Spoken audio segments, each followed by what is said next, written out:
Okay, we will go ahead and get started with Justin Thomas here at the Farmers Insurance Open.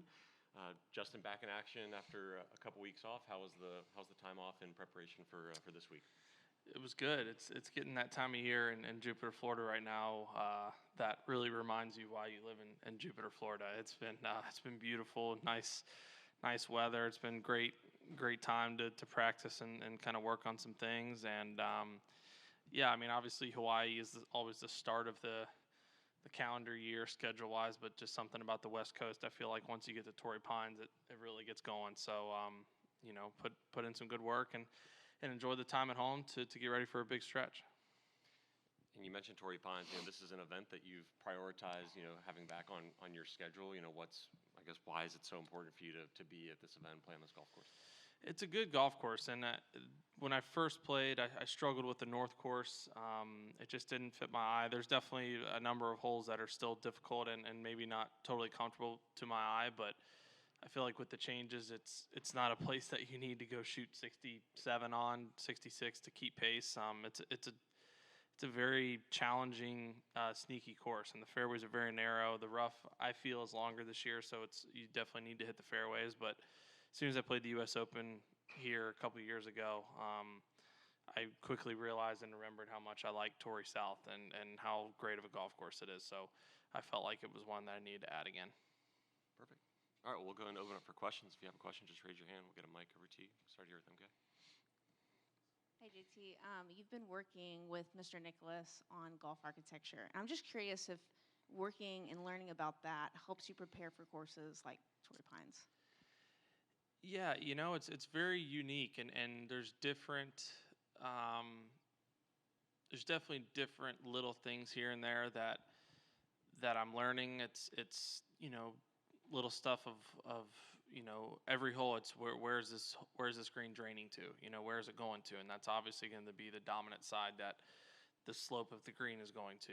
We obviously out here we're playing very difficult pins and greens that have little subtle knobs and things like that can change it up. But as a whole, the green is going to be going one direction and the hole is going to be going one direction. And little things like that. I think it's not a lot of, I'm not necessarily out there in a fairway like, because I was out there and with Jack while he was doing some architecture stuff, like I know to do this. It's still, I need to hit my 8-iron X far and I need to hit it close to the hole and I need to make the putt. But it's definitely been a really cool learning experience. JT, a couple for you. First of all, this Saturday finish last year, you were here. Did it change your week much, and how was there a positive to it because it kind of shortens the week schedule-wise for you, things like that? How did it work out? It was incredible. I got to watch football on Sunday. I was ecstatic about it, and even so much so that I pushed the tour that we do it during the entire playoffs because I love football and I love watching football. So it's easy for me. I mean, I'm not playing the previous week, so I just come in Sunday versus Monday. It's just the weirdest thing is just naturally out of habit. The second round is always Friday. The cuts after Friday. The final round Sunday. So it's just little things that you're saying. It's like when you play a course that's rerouted, or when they changed East Lake, everybody always says 5 is 5, but it's really 14 now. Little things like that don't make a difference, but it's just. But it wasn't a little bit of adjustment, like just mentally. No, it wasn't. It wasn't an adjustment. No. Okay. The other thing is just having the two courses to learn, and you obviously did that early in your career, and then you went away. What have you learned about the North and South course differences now that you didn't know before? I think the South is it's been very similar. It stays very similar. A lot of the courses, in my opinion, on the West Coast, it just depends on how the weather's been and how firm or soft they are. And this year it's clearly softer. But the rough to me again seems longer. It seems lusher.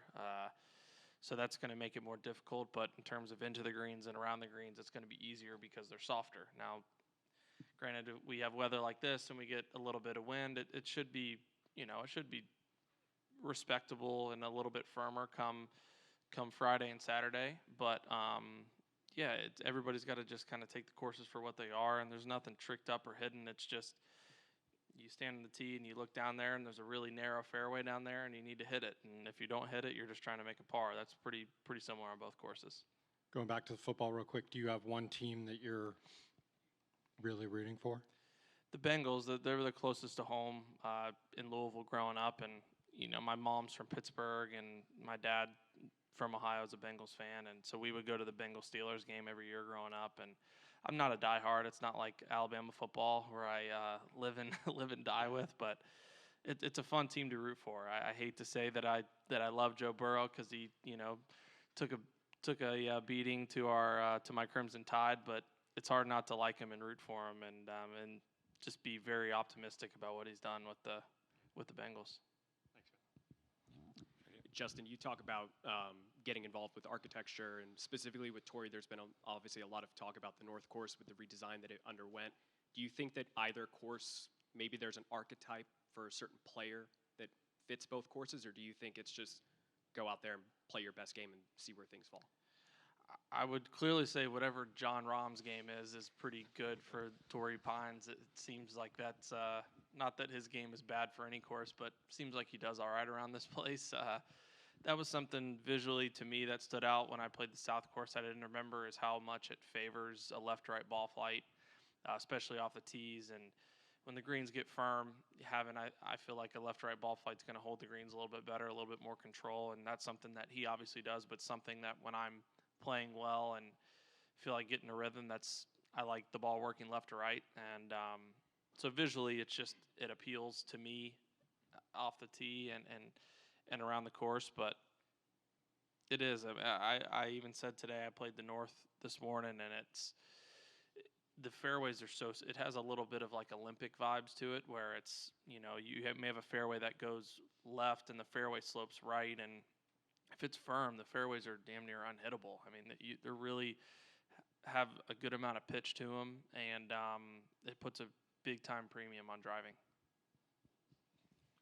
Hey, Justin, you mentioned John and the run that he's obviously been on. As somebody who's obviously won a lot, how difficult is it to kind of go on something like that, especially with the talent that the tour has? Can you speak to that? And then what's the challenge of kind of knowing that it's a long season and dealing with that?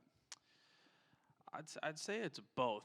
It's the hardest part, I think, is getting there, obviously, but when you're in those zones and in those rhythms, golf just comes so easy.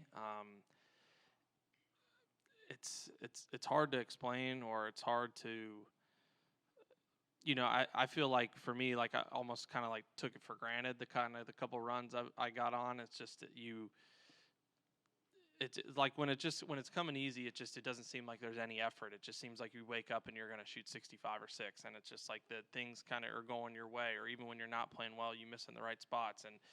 And obviously all the best players in the world, I mean, they end up finding their way around contention come Saturday, Sunday, or on the weekend. But when you start driving it like he does, hitting his irons like he does, and then you get just a halfway decent putting week, he's going to be tough to beat. And I think even when some people, and I'm sure himself included, would say that he was in like a slump or whatever, prior to that, he was still in contention, had a chance to win a lot of tournaments. It's just trying to get over that hump of like, okay, I'm not that far off. It's very, very, very fine line out here. There's a lot of really good players, but it's just once you get out there and maybe get it done a couple times, you just kind of remember some of those things that you've done prior. KP.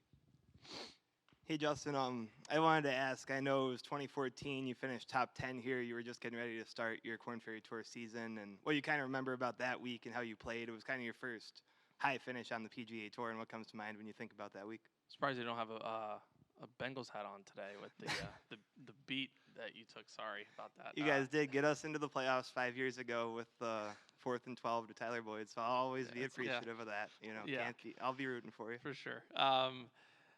As funny as it is, what I remember the most about that week, I mean, I putted unbelievably. I remember I was at the Monday qualifier, and I was about to tee off, and I was actually where the Monday qualifier was. It was a net for a range, and I was about to go hit balls into the net, and got the call from the tournament director saying that I had gotten an exemption. So I was very pleased to, unfortunately shake the guy's hands and the person doing the scoring and head out here. But I was in, I think, like 11th when I finished, and Gary Woodland, who's now, become a very good friend of mine, he 3-putted 18 and made bogey for me to finish top 10. And, now looking back at it, obviously I'm not ever rooting against the guy, but I was probably rooting against him pretty heavily when he had that, 4, 5, 6 footer on 18. And so that got me into what I thought was going to get me into Phoenix, and I was there.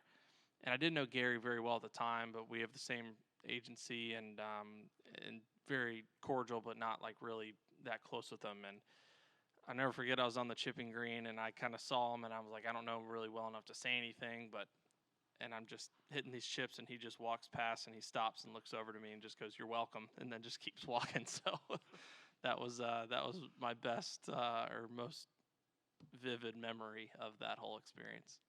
And then just kind of in general, that experience, parlaying that into the Corn Ferry Tour season that year, how do you think that helped you? And you were able to succeed and have a bunch of high finishes and then get your tour card through the regular season. Yeah, it helped a lot just because I think it was a bizarre week or just finished because I finished 10th, but I think I was like 4 out of the lead. Like, it was a very bunched leaderboard. I was very close to winning the golf tournament, and just knowing again, like, I played well but didn't do anything special. I just made the putts when I needed to and kind of kept myself out of anything crazy trouble-wise, and just knowing that I could come out here and compete against one of the best fields of the year and finish top 10 and, come pretty close to winning gave me obviously a lot of confidence going back to the Corn Ferry Tour and knowing that I could win and compete out there as well. And last one for me, I know Cooper Musselman, he was your high school teammate and he got status through Q School last year. What's that like seeing him kind of have pretty much a full season out there and get to try to join you out here? Yeah, it's really cool. It's, we don't have a huge Kentucky or Louisville presence, in professional golf or on tour, just kind of the way it is. I mean, obviously we don't necessarily have the weather of a Florida or California or anything in the South, but and being a lot smaller, it's fun knowing Coop as long as, I have. And I mean, I know my dad and his dad have known each other for a very long time. And yeah, I mean, he's a great dude, and he's obviously a great player, and he's someone that seemed to kind of get better at every stage that he's played from junior golf on, and not many people have done that. So I know I'm pulling for him and going to watch how he's doing this year. Perfect. Yeah, one more right here. Yep. JT, after that first Tory appearance, Tory kind of fell off the schedule for you a little bit. Why was that? Just like other tournaments I missed, just scheduling. I mean, playing in Kapalua and Sony, and then I played Palm Springs a couple years in a row, so it's like I wasn't going to start the year 4 in a row. Like I said, I kind of struggled on the North Course. I just wasn't really appealing to me.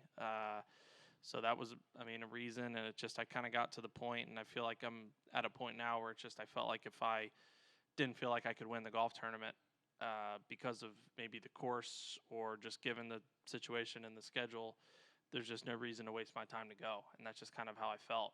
And I played in Honda in past, so that was another thing that I'd love to play the Honda. It's a place that I've won and I've played well, and it's in my backyard, but I just can't do it. I'm not going to play 6 in a row leading up to Augusta. It's unfortunate. We're fortunate to have a lot of great, unbelievable tournaments on our schedule, but I can't play them all. Along those lines, the new designated events, how has that changed how you've had to look at your schedule this year? It's changed a little bit. I didn't play Memorial last year. I'll play that this year. I haven't played Bay Hill since my rookie year, so I'm going to play that this year. But for the most part, not a lot has changed. It's just, I would say, those 2 events. Perfect. All right, Justin, with that, thanks for the time. Yep. Thank you.